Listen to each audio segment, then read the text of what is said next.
দিয়েছি তো রক্ত, দর্শকদের রক্ত না। ধর্ষণের প্রতিবাদে স্লোগানে স্লোগানে মুখর রাজপথ। ধর্ষকের সর্বোচ্চ বিচার দাবি ছাত্র জনতার। মঙ্গলবার সকালেও গাইবান্ধা শহরে ডিবি রোডের গানাসাস মার্কেটের সামনে মানববন্ধন করে একাধিক সংগঠন। পরে বিক্ষোভ মিছিল বের করে শহরের গুরুত্বপূর্ণ সড়ক প্রদক্ষিণ শেষে আবারও সেখানে গিয়ে শেষ হয়। এ সময় ধর্ষণ ও হত্যা চেষ্টা মামলার দ্রুত নিষ্পত্তি করে রায় কার্যকরের দাবি জানান বিক্ষোভকারীরা।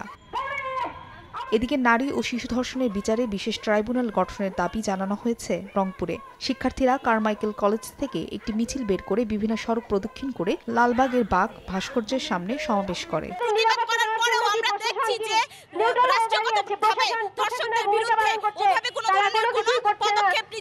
আমরা চাই যাতে নারী শিশুর নিরাপত্তা নিশ্চিত হয়।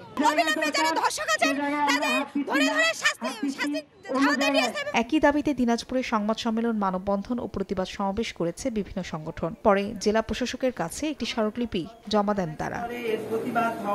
ফাহরিয়া ফারজানা, সময় সংবাদ।